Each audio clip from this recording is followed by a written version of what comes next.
Good afternoon. My name is Mary Dees, and I'm the founder of domestichomicide.com and the Love of My Life to Death podcast. I am excited today to have Victoria Kirilloff with us to share her experience. I had the privilege of hearing a webinar a couple weeks ago titled How to Leave a Narcissist, and I could not help but think that if my sister would have met Victoria, there could have been an opportunity for her to have an exit strategy that worked. My goals in having the podcast is to provide awareness, support, and to hopefully make change to the judicial system. And on that, I would like to introduce Victoria. Welcome. Thank you so much for taking the time to spend with us and to share some of your expertise in the area. Welcome. Thank you so much for having me, Mary. This is a cause that is really meaningful to me, and I commend you for being brave. And your sister faced a horrible ending, and most relationships that are high conflict, the time of the most the most dangerous time is when you go to leave. And unfortunately, that's what Patricia experienced. And it's hard enough when to lose somebody, but when you're going through the trauma of an abusive relationship ending in homicide, there's so much more that you have to process. And I just think it's wonderful for what you stand for and all the efforts you are undertaking to honor Patricia by getting her story out there, but more importantly, using that to craft a better legal system. I think you mentioned it in our conversation a little bit before. There was 17 cases in your county that was just for felony domestic violence yesterday. Yes. And this is a thing that's going on in our communities. It's the war on women that it's silent. And if we don't do anything, if we don't talk about it, it will never change. But sometimes talking about this stuff is the hardest thing to do. Absolutely. Well, tell us your background. What exactly do you do on a daily? So I am a certified divorce financial analyst and a family financial mediator, and the founder of Divorce Analytics. My job essentially, is to help families understand that divorce is truly a 4-phase event. And most people either get caught up in the first or the final stage. And they completely skip over the middle portion, which is really where they need to be focusing their efforts. And so with these phases, you begin with the emotional phase. And this is when you decide that somebody wants a divorce and you have to actually tell the other person. And the social phase occurs when you start telling everyone, you tell your kids, your family, that you're no longer going to be together. Where rubber really starts to meet the road, though, is during the financial phase. And most people don't really understand when you get married, you're creating something called the marital estate. And this is literally a business. You are sleeping with your business partner and not having to report it to HR. And when you get all of these wonderful benefits when you're married, but then when you go to divorce, you need to essentially figure out the unmerger of these two corporations and how, if there's any separate property, to pull that out. But at the end of the day, this is 100% a financial event. And when you're dealing with a highly abusive person, money is one of the best ways that they control you. And if you do not have a good financial fact pattern and a clear property division proposal, you're going to be stuck in divorce purgatory. So when you finally do go to the fourth and final phase, the legal phase, you're having to rely on your lawyer for negotiation purposes, and they may or may not be able to be a good deal maker. But generally, my clients, when they break it into these 4 phases, we're able, even if the person that they're divorcing is high conflict, we make a game plan and we have everything buttoned up. So by the time the legal system does get involved, it's very pinpointed and surgical. So I founded Divorce Analytics after I left my own really abusive relationship. I'm 37, And between the time I was 20 to 30, I call him Voldemort.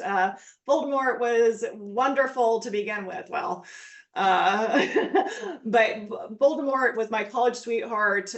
He started off kind of a nerdy Tom Riddle, very pale, very book smart, and remarkably brilliant, but socially awkward. And I loved him, and we had a great relationship. It was integrated into my family business. And my dad, he suffered a catastrophic stroke when I was 25. That did not kill him, but it did definitely impact his quality of life and how he was able to be present. And so my dad was running our family business, and that was then kind of pushed onto my shoulders, and I had to navigate that transition. But during this time is really when the abuse with Voldemort escalated, and certain things happened, which really culminated in him strangling me.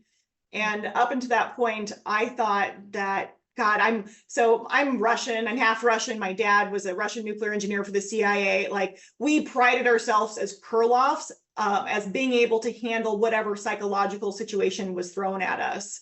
And, that ended up in some ways protecting me. In a lot of ways, though, it hurt me, because I stayed with Voldemort thinking that I could handle him.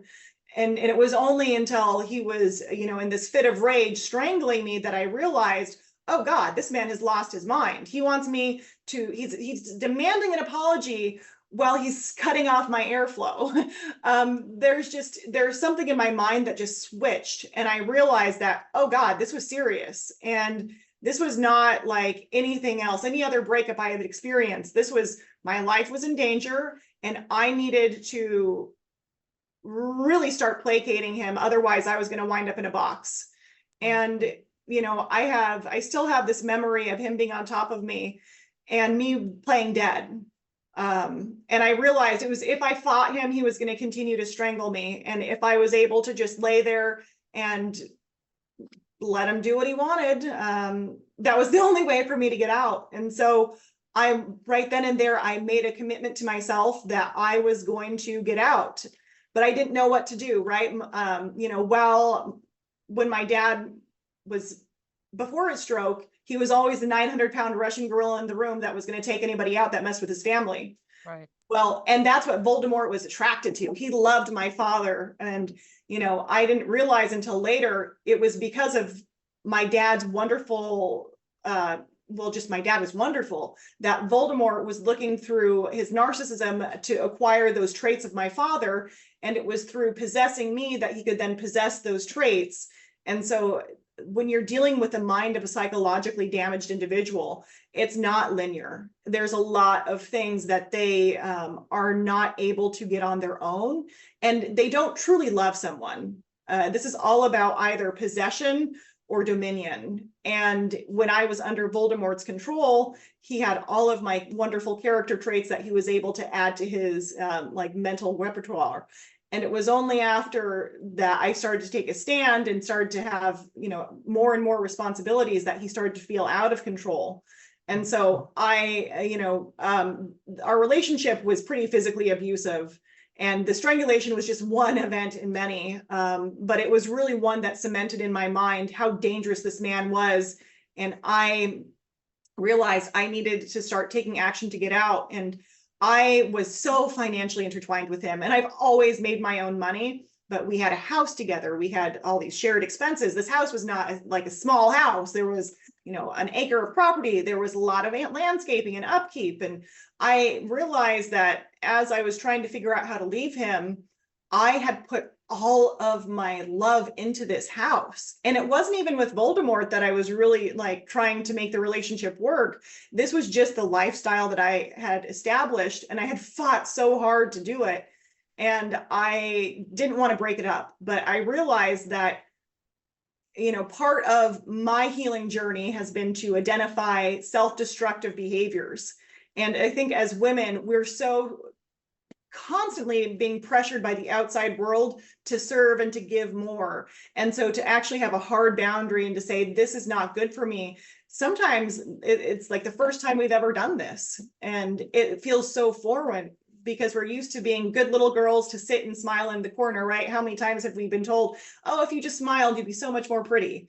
And that's a lot of how society has treated us, has made it very hard for us to verbalize, even to ourselves, that we're in toxic situations until something happens that we cannot ignore.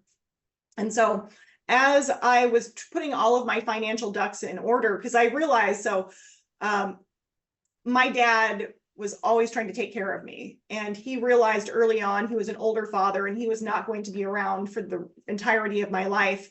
And so he taught me how the world worked. And one of the ways I got started in this was when I was 8 years old. My father kind of got tired of me begging him for a horse. I mean, what little girl doesn't want a pony? And I was begging him for years and years and years. And finally I got old enough where my legs hung down long enough around the horse where it actually made sense for us to start looking at buying one. But my dad asked me to do a life cycle cost analysis on the horse, because horses, buying the thing is the cheapest part of the equation. There's the ongoing food, the maintenance, the board, the shoes, the shots, all of that stuff actually adds up, and it's pretty costly. And so I was able, through mathematical analysis, to make my argument to my parents at the very ripe age of 8, really understanding that it was through the process of watching my father be an executive, and he was a nuclear engineer. So he was so brilliant, but he was dealing with people that had their own smarts, but he was able to cross these bridges and deal with highly brilliant, but highly disagreeable people by always focusing on the financial facts of the matter. And so, that's what I embodied when I made my presentation to my parents. And I'm happy to say that they ended up buying me Buster. And that's really when I realized early in life that if you understand the financial operations, my God, you have a lot better chance of actually controlling the outcome and getting something that you want. So fast forward to my separation with Voldemort. I was facing this situation without my dad, but I knew that in his mind, he would always tell me, Victoria, if it cannot be expressed in numbers, it cannot be expressed at all. And I was so trauma bonded. I was such a psychological mess with Voldemort, because the cycle of love bombing and then the abuse would happen. It was just constant. And I realized I needed to get grip on reality. And so I sat down at our computer and I just started to what ended up becoming writing the first divorce impact analysis report. And so that was just a financial report that went over the cash flow. We were commingling finances. And so now having to separate out and determine our cost of living for after the divorce was pretty challenging. But I'm a big believer in Quicken. And so I was able to go through, and not only did I realize how much my post-divorce life was going to cost, it was so insightful because I finally had the courage to look at Voldemort's cash flow, his bank statements I had access to, and I looked at where he was spending his money, and it was on wine, woman, and song. And all those nights where he told me he was late at work, working, well, he wasn't. And it made so much sense because I was in a financially abusive relationship where I was having to pay for all of these things because he was claiming no money. Well, in actuality, he was spending his money on, illicit activities, and it was really penalizing our partnership. And so that actually helped me understand how sick he was, because I'm kind of Captain Save-A-Ho, unfortunately. I ride in there on my white horse thinking that I'm going to save everybody. And I had to realize that I was only hurting myself. And this man was so far gone. He was so sick that nothing I was going to do was ever going to change who he was inside. That needs to actually happen from him. And looking at the financial statements helped me really understand I needed to prepare for my own future, and he needed to take care of himself and reach rock bottom, whatever that was. So I then looked at our property, and I was so in love with our house, but I realized that, assuming the mortgage was not going to be the best situation for me, I had a young business. I needed to focus my money on reinvesting to grow. And it was hard, but I determined that either selling the house or having him buy out my shares was going to be the best option. And so I put together two different ideas as to how we could divide the marital pie up. And then I backstopped absolutely everything with documentation. And documentation, especially if you are dealing with a high conflict person, it is the best antidote.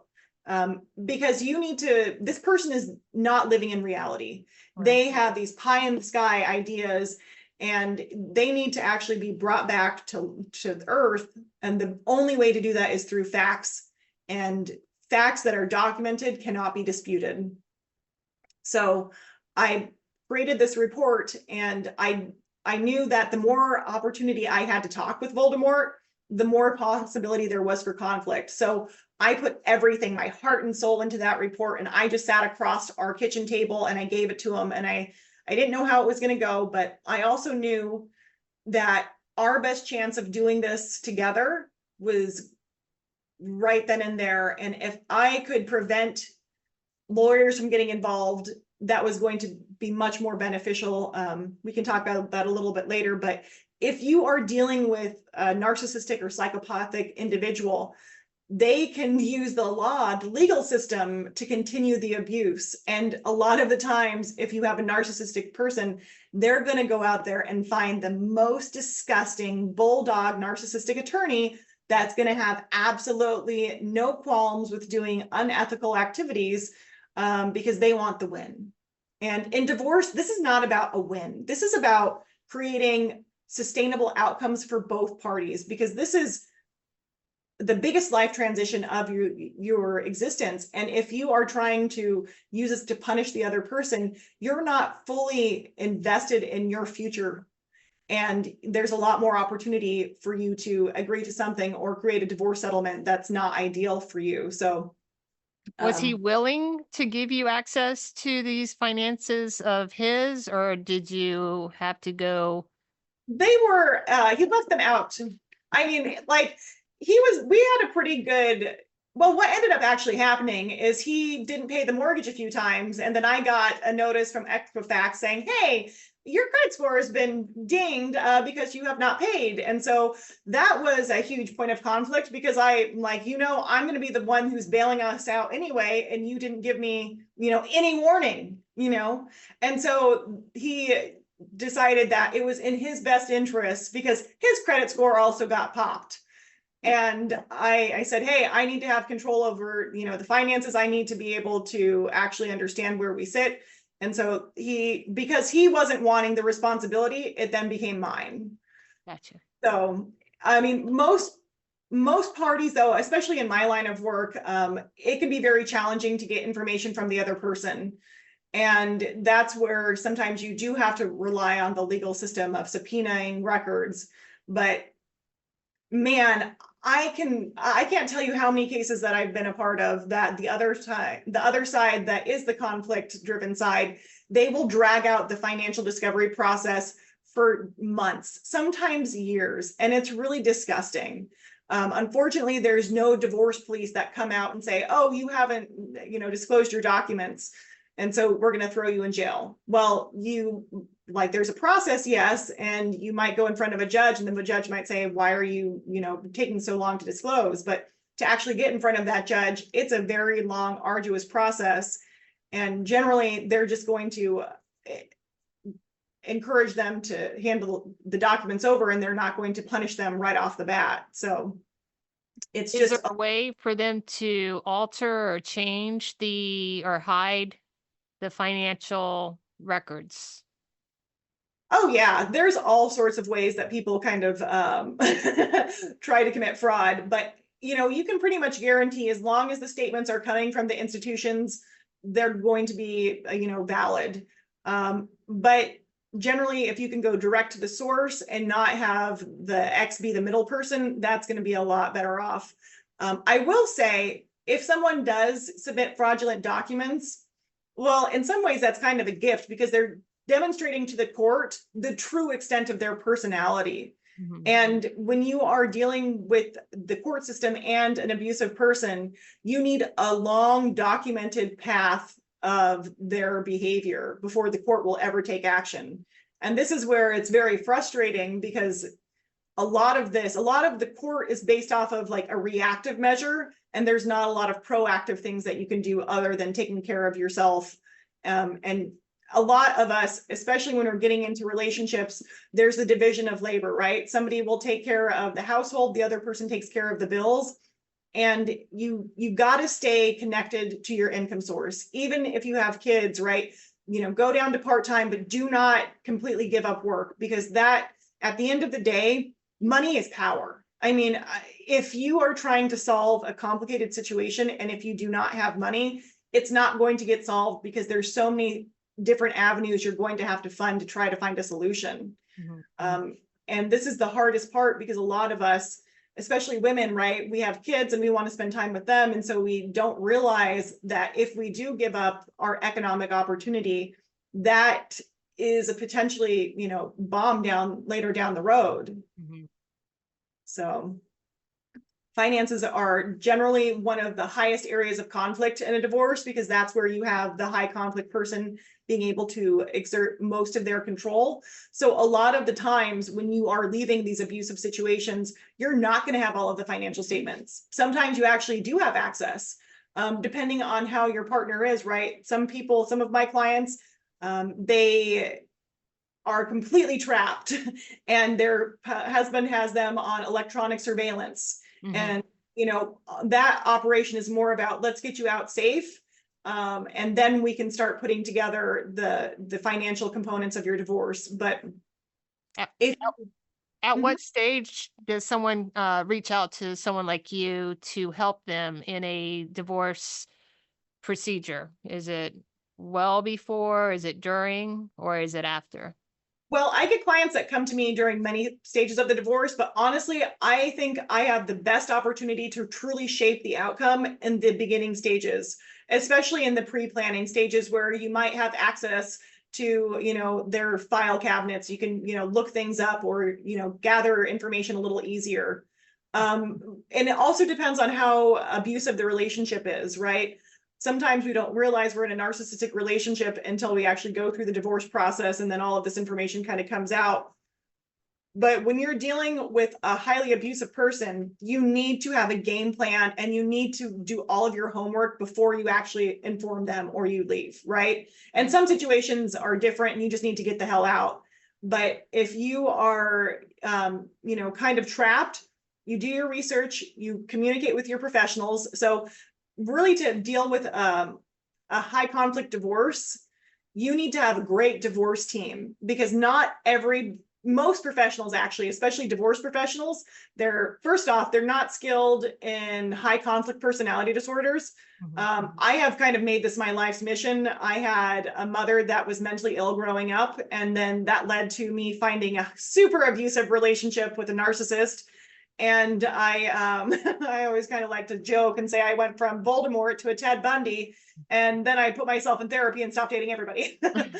But I have really devoted a lot of not only my professional education, but also my personal life to understanding these individuals. I love my mother, and I know she means well, but for whatever reason, her brain's wired a little differently. And I believed that it was my responsibility in life to protect her, to save her. And that then led to me opening up my love life to having a man that took advantage of that.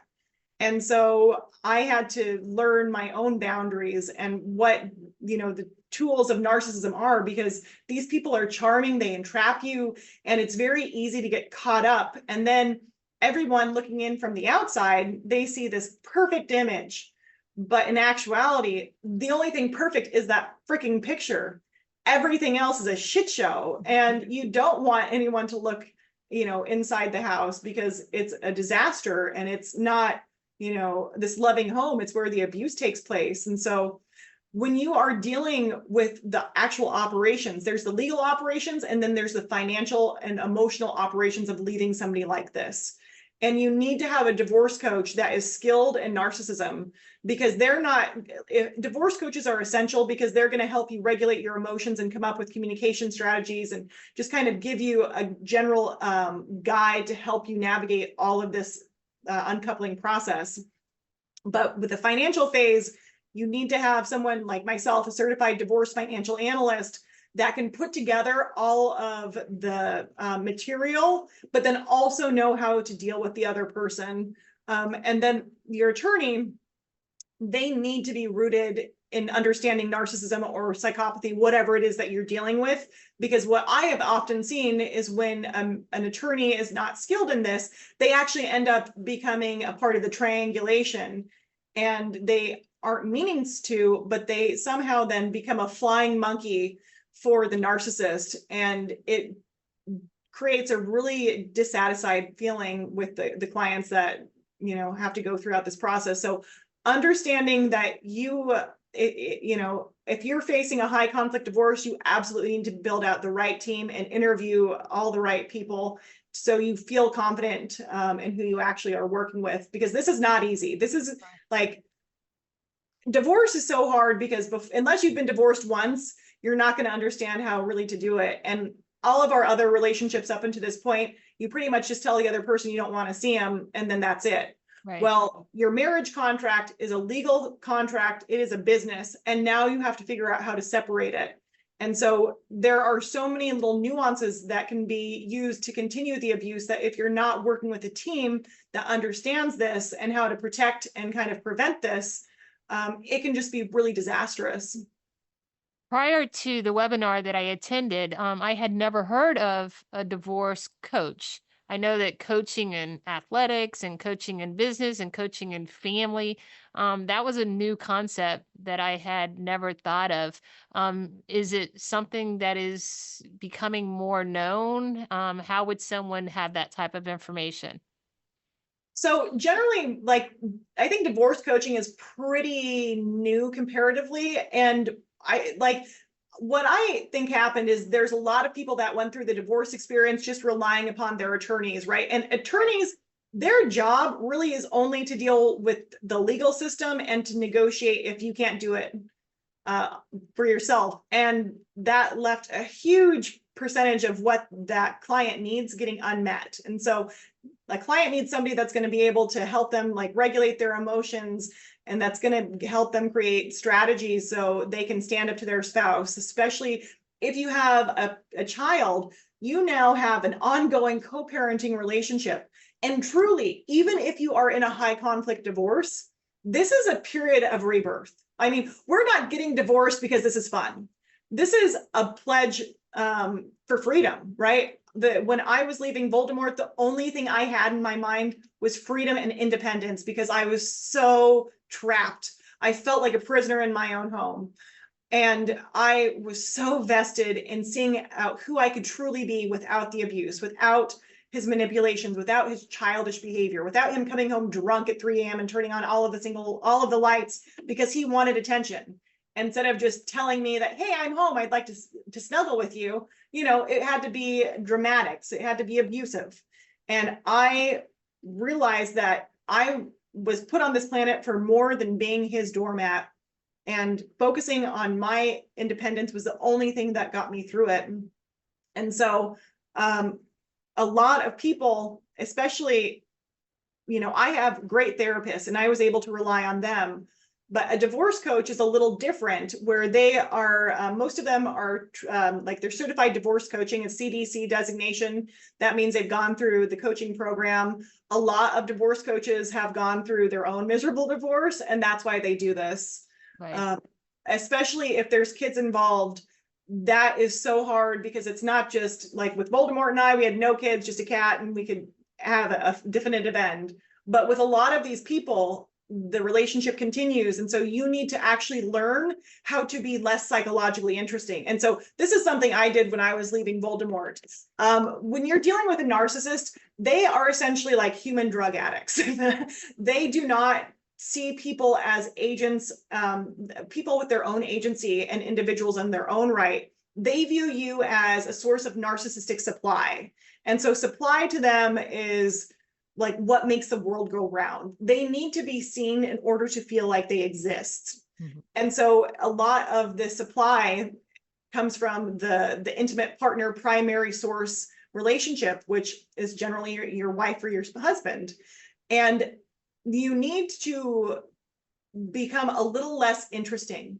Like supply, really good supply is interesting, dynamic. There's always something going on. You're very emotionally engaged with your abuser. That's why they picked you, right? Abusive men and women, they don't pick bottom of the barrel people. They pick amazing individuals that are successful, that are dynamic, that are the life of the party, because they're trying to acquire those traits. They want, their narcissism says, I deserve the very best. You're the very best, so come with me.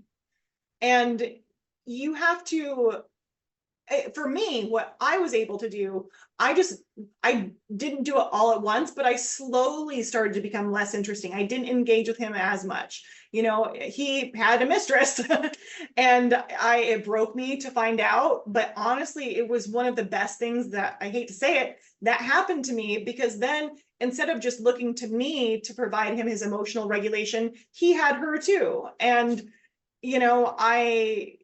it's a very weird position to be in, but you are fighting for your life. So you need to use absolutely everything that's at your disposal. And you also have to understand that these types of people, they don't love you like how you love them. Mm-hmm. Their brain is wired differently. Our definitions of love are so important. And what I have found is that how you want to be loved is not necessarily how the other person is going to love you. And it goes beyond love languages. But for a disordered human, they use love as a form of bondage, as a form of entrapment. They view love really as a way to possess and to control you. Right. And when I go into a relationship now, I'm looking for love to create freedom of expression. I want you to be your best version, and I want our love to help you get there. But when you're dealing with a disordered person, that's the exact opposite. They want you to be barefoot and pregnant and have, all of your finances under their control so they can control you. I mean, financial abuse is so apparent and so transparent and readily usable in these relationships, because, if you're trying to get out, a lot of the people that I work with, their first question is, how do I fund this? Right. And, the hard part of the matter is kind of figuring that out. If you have absolutely no money, even though you're living this multi-million-dollar lifestyle, right? It's because your partner is, saying stop and go, and they control the checkbook. So you have to take action. Sometimes that means if you only are given like a grocery store budget, right? You go in, buy a couple extra $100 of stuff, and then you take it right back and ask for cash. Mm-hmm. There's little things that you can do over time that will add up. Asking your family members for cash. I mean, that's always hard, but you have to understand, when you are leaving someone like this, you need to spend more of your money, honestly, on the initial stages. Mm-hmm. And so when I am involved in the initial stages, what I like to do is we come up with a game plan. They start interviewing other parts of the team, but I start helping and presenting a divorce impact analysis report, because 100% of your, well, not 100%, but the majority of your divorce is financial in nature. You have a house. Well, who's going to take the house? There's all of these questions. And the more that you can kind of prepare and put into a formal report to then give to that person and say, hey, like, okay, I want a divorce. And oh, by the way, I don't want you to worry about how the finances are going to be impacted. So I took it upon myself to determine what we could actually, how this could work. And in my situation, as soon as Voldemort understood, like, oh, I don't think I ended up wrapping up that story. So I sat across the table from him, and within 20 minutes, he had gone through my report and we had a deal. And it was only because he realized he was going to get a financial landing pad that he didn't fight me on everything. Right. And so that's the same attitude and mentality that I take to these clients. We need to put together a divorce impact analysis report and determine who gets what. And they probably are going to push back, especially if they have controlled you with money throughout the entire relationship. But that's when you have to just lean on your legal team to really help navigate those negotiation points. And generally, the rule of law is going to win. And so even if that person is telling you that you're going to end up with nothing, well, that's not true. Even if you were married for a short period of time, anything that was earned during the marriage outside of a prenup is going to be marital assets. if they're hiding money or if they were using money on a mistress, you can actually go back and recapture that and say, hey, marital funds should be spent on marital activities. Since you spent $100,000 on your mistress, guess what? You owe me my marital share of that. So from your experience and the experience of people that you meet along the way, such as, my sister's case, how do you approach the subject of that where this could ultimately go to a domestic homicide? How do you present that without scaring them or saying that, that could possibly happen, but it does happen? It does. Well, what I am really shocked by is how many women have been strangled. Right. I mean, and what people fail to understand is how dangerous the situation they are and how truly dangerous it is, because they've been desensitized over time. And so as I'm working with somebody, I get to know really the ins and outs. Like, my job is to know all of the details. And thankfully, I have lived this. And so there's no judgment. There's no, I come from a place of really just wanting to help. And I feel like there's so much shame and trauma that so many of us have, that we don't want to say I was strangled, or the man that I'm supposed to love has beaten me within an inch of my life. And I, put makeup on to hide the black eyes and the bruises, and I support him at his business or whatever it is. And so it's through an enlightening process that I actually help that person realize for themselves how dangerous it truly is. And I share my own story. And I had a client that lost her life. And it's a complicated situation to talk about, because the police department ruled it to be a suicide by strangulation. However, anybody that actually is aware of the facts and has looked at the hard evidence, it seems to us that she was killed through suicide, or through strangulation. And maybe she was strung up at the end to make it look like it was suicide. And so A domestic partner. Yeah, by a domestic partner. Her boyfriend, essentially they had a huge fight. She was in the process of leaving this guy. He was financially abusive. I had led her through her first divorce. She was a high-powered woman. She was so successful. And, like many of us, though, she just wanted to be loved. That's what all of us want. And generally, the more successful you are, the more you want to be loved, because you're just looking for, some acceptance and validation. Right. Yeah. And so she had fallen in with this guy after her divorce. And I stayed on to help her manage her finances. And I brought it to her attention that she had given this guy over 6 figures. And it was negatively impacting her future. And that's when she said, oh, okay. That was kind of like the first wake-up call. And she's like, okay, I'm going to put him on a 6-month program, and like similar to a PIP, right? And she wanted to give him the opportunity. And in her mind, she was just papering over the breakup by giving him these opportunities, but she was fully committed. And they had a young like 9-month-old baby. And so she was really invested in making sure she was doing everything she could to give this child a 2-parent household.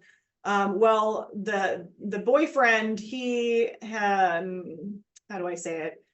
He's an undiagnosed bipolar manic, like he deals with that, but then he also would self-treat with meth. So, and apparently I had no idea, but a lot of mentally ill people that have unmanaged bipolar, they're attracted to meth because it's very similar to the mania, and they want to keep the mania going.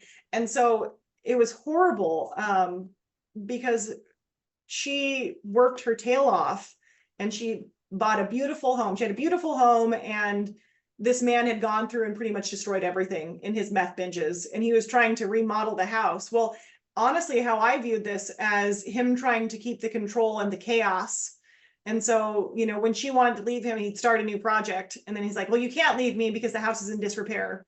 Well, it got to be where the entire house was ramshackled by the end of her life. And it was amazing to see how something so beautiful. I mean, it was so, in some ways, the exact visualization of the situation where before the guy, everything was beautiful and organized, a little dusty in the corners, but it was operational. Post boyfriend, I mean, there were holes in the wall, doors had been blown out, not replaced. I mean, the house was completely destroyed. And so was my client's family. But it was through going kind of back to how this ended up happening is she put him on this 6-month PIP. He continued to fail. He continued to do whatever he did. And in July, she decided to leave him. And then 3 days later, she winds up dead by strangulation, whatever it is. And so it was so shocking because you hear these statistics that the most dangerous time to leave or the most dangerous time in an abusive relationship is when you go to leave. Right. But to actually see it is so scary. And a lot of people, we get used to, I was sleeping next to like Voldemort. I realized that I needed to get out when he started to, like, he got a gun from his dad. I'm like, oh, why do we need guns in the house? Like, that's like, I don't trust you, to deal with, your PlayStation remote, let alone a loaded firearm when you're in one of your manic episodes or one of his crazy episodes. So you have to take a step back and rely on someone who has a little bit more experience than you, because you're dealing also with the trauma bond. Mm-hmm. Our brains as women, we have evolved to reproduce and to protect the species and to pass on our DNA. We have not evolved to protect ourselves and to be happy and to be in the thriving mode instead of survival.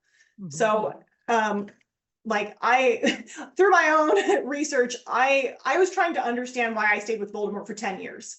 And the horrible thing is, Mary, if this guy would have just taken out the trash, if he would have done one little thing, if I didn't have to be the freaking workhorse doing everything, I would have probably stayed for another 5 years. I mean, it's truly hard for me to look at who I am and say, how did I wind up in an abusive relationship where I was scared to leave? But it's because our brains are working against us. And I think, that's really important that people have to be aware of. And as like we were kind of talking about before we started the podcast, it's my belief that women are predisposed to be in abusive relationships because of like the shared humanity history. So like you think about 100, gosh, not even 100, like several hundreds of years ago, thousands of years ago, when we lived in little villages that were, we're just trying to survive, and the men would go off and fight with other men. And a lot of the times maybe they'd win, but then they'd also get killed. And so the outside males, they would come to our village, and being females, we would be essentially the spoils of war, and we would be raped and reproduced with. And the only way for our minds to make sense of all of this, because we're programmed to survive, was to start liking our captors, was to start liking our abusers. And so when you're in the trauma bond, your brain has been co-opted, and you're truly in an addiction. And it's weird because you don't think of a relationship with another human being as an addiction, but an addiction is anything that does not truly serve you and is destructive to your life. And when I was with Voldemort, I was 100% addicted to him. Mm-hmm. And it was, the thing about the abuse is it would then be sparked with this wonderful love bombing stage. And the love bombing stage is pretty much, I think I described it earlier, as a giant pile of cocaine that you just bury your nose in. It creates unrealistic highs that are not truly sustainable. But the abuser is using the love bombing as a tool to hoover you back in. They realize this is a common misbelief. Most abusive people, they know what they're doing is wrong because they're not abusive 100% of the time, right? If there was a true mental illness where they could not control their emotions, they would just be vomiting verbal diarrhea all over everyone. but they generally reserve it for their primary intimate partner. And then those that they feel like they have control over. So maybe children, in-laws, stuff like that. And so um, you get this dichotomy where to the outside world, right, they look like they're this wonderful, loving human being that, oh, you're so lucky to be married to them. Well, behind closed doors, this person is a terrorist. And you just, but you can't understand. You're stuck in this constant, like, this quicksand, right, where you just try to get out and it sucks you back under because the love bombing is so intense. And so the love bombing is then followed by, the devaluation stage, and then some abuse occurs, and then you go back to the love bombing. So it's this giant cycle. And unless you take definitive action, it will continue.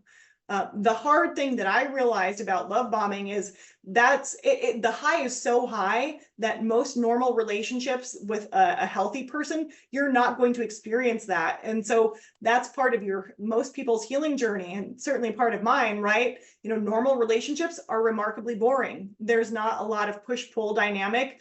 Each person can exist on their own, and that's a solid, healthy relationship. But there's a lot that goes into the relationship dynamics when you're leaving someone like this, and you just have to be kind to yourself. It is not easy, right? And generally, most of the time, you were selected. They saw you for the winner you were or are, and they want that, and they're going to work like hell to get you. They're going to do underhanded things. They're going to sweep you off your feet. They're going to take you to Paris on for your first birthday together, because you get the brain hormones. Mm-hmm. And especially if you're having sex with them, I think it just solidifies you even more so to that unhealthy relationship. So becoming disinteresting to that person is one way that you can start to kind of break some of that psychological bond. But having, a lot of the times you need to be working with some type of trauma therapist, right, or going to the women's shelter and getting some counseling there. But this is, normal divorce has, essentially 4 phases. But when you're dealing with a high conflict, highly abusive situation, you have even more psychological hurdles to jump over. Right.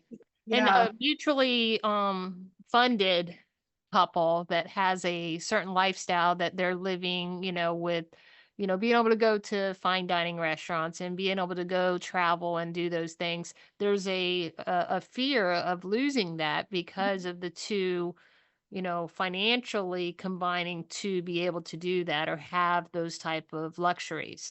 I feel a lot of, what my sister feared was some of that. Do you have any input in, how to share that those lifestyle changes? Yes, they're going to happen. It's evident. But to get away, to build that independence from that person, you will get it back. Oh yeah. Well, so one of the first things I have everybody do is to sit down, and I have a divorce goals workbook.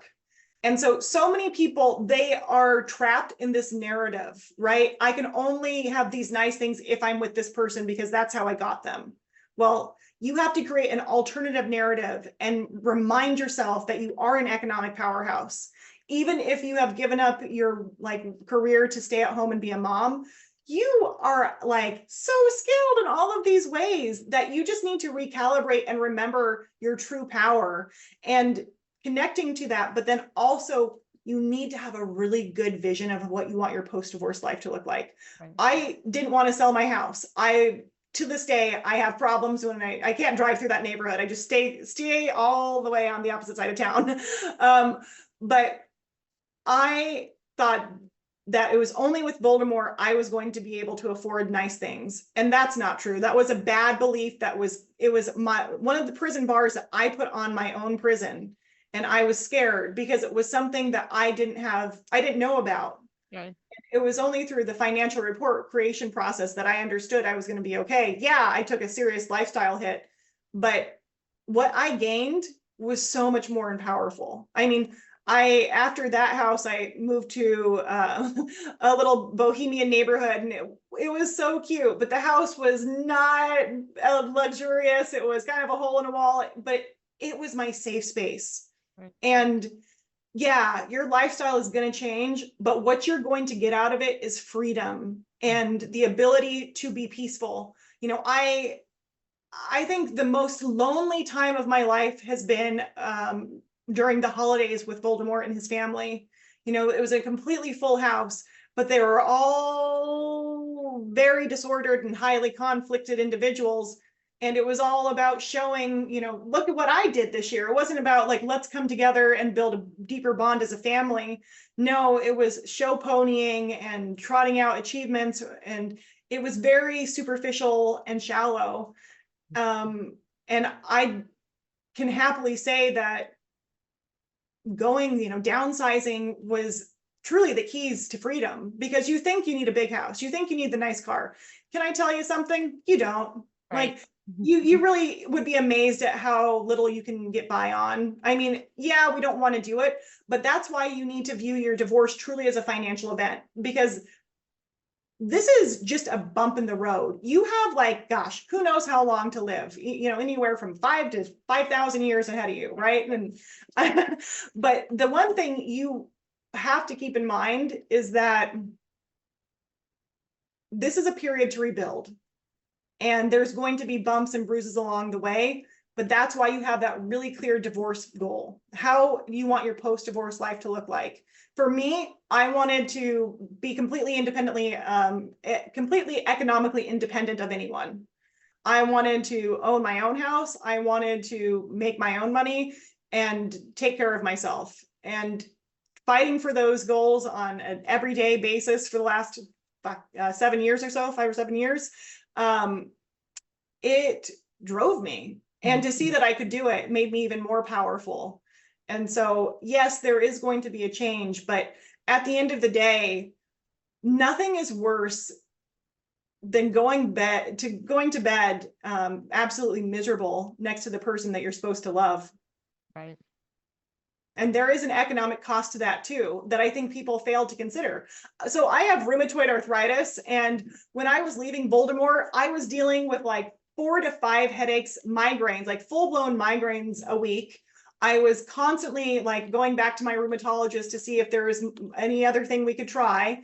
And when I moved out and got some of the stuff underway, pretty much all of my headaches disappeared. I still will get one every once in a while, but my autoimmune diseases kind of like slowed down. And I think that a lot of us fail to understand the psychological or the physiological illnesses that are connected to the psychological abuse that we're suffering. And, you know, a lot of us, physical abuse is really apparent and it leaves behind a red mark or whatever, a bruise.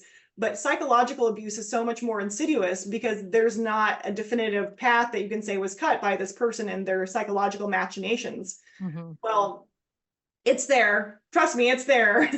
And you have to be really kind to yourself, because this is a healing process, and building out your divorce team is so important. Having that trauma therapist is going to take you through either EMDR. I've done neurofeedback. The HEG and the lens method has been very helpful to help me process some of the horrible things I have been through. But the body does keep score. And if you do not let your trauma out in a productive way, it will come back to get you. And if you are staying, yeah. Are you hopeful of still finding love? Oh, yeah. Oh, you know, the thing that I have discovered is that I am my most powerful advocate when I open up my mouth. Right. And what I have realized, part of my psychological background is I don't say that my boundary has been violated until too far down the road for it to matter. And so I've had to learn to actually have a voice. And I think that's what a lot of us, as we heal, have to reconnect with. We have been stunted for whatever reason and taken on the burdens of others. And now we have the ability to spread our wings and fly, but to what heights are going to be dictated by how much we truly trust ourselves. Are you a little more cautious though when you meet someone and, kind of look for those red flags and identify them faster than you may have at one time? Oh gosh, I didn't even know that there was something as a red flag before. I and now when I see little things, when I see how people truly, when they show me their character, I now believe them. I don't say, "Oh, that's interesting. I wonder if I can, fix that or heal that or change it." No, I'm like, "Okay, this person's clearly disordered. I need to take a step back." And then when my brain goes into, "Oh, no, no, no, no, you love them, you want to be with them," I'm like, "Ooh, this is where my brain is still falling into that trauma bond mode, and I'm viewing this relationship as an addiction as opposed to a healthy transaction between two individuals that are mutually, geared towards the same goal." So Do you yeah, still recommend having a pony? absolutely. Although they live a lot longer these days. Ponies never disappoint. Oh no, well, and that's where you have to just get comfortable being alone. Right. I mean, you come into this world alone and you're going to die alone. Absolutely. And being in a relationship does not make you, Mhm. but it can certainly break you. Right. Mhm. Well, I am so very grateful that you did spend time to share. I know that you and I can talk for multiple sessions during our podcast, and I hope come back and share more because I think what you have to um say is so important to so many. And I can't help but think that if my sister would have only met you, things would be different.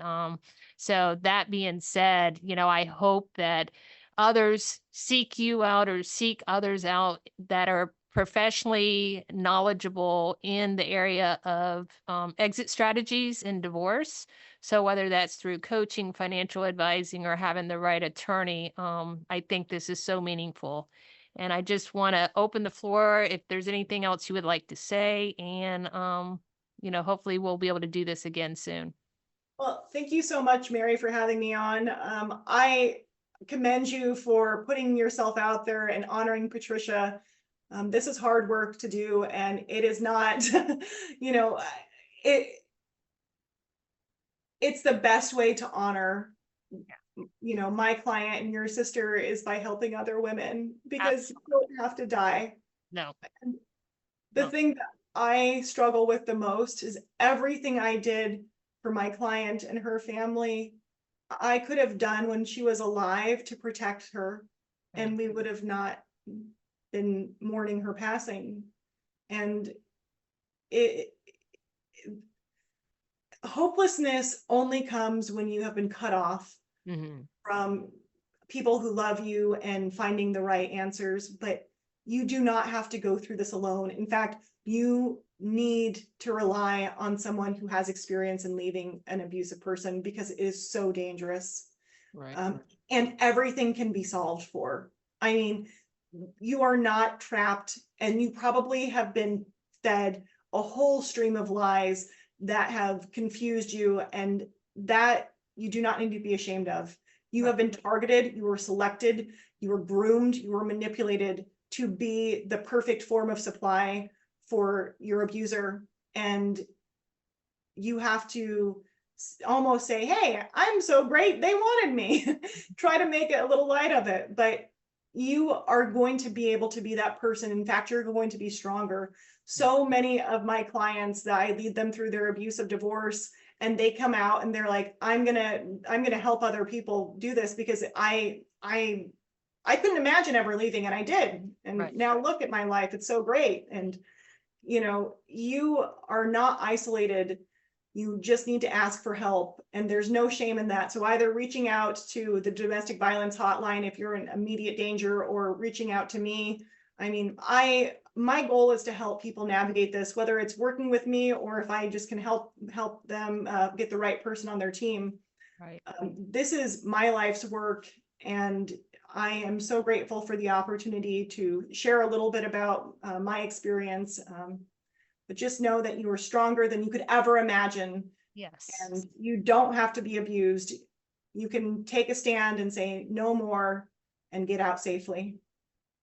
That's great, great information. And yes, it's the silver lining with my sister that, this is not something I ever signed up for, nothing that I ever wanted to pursue.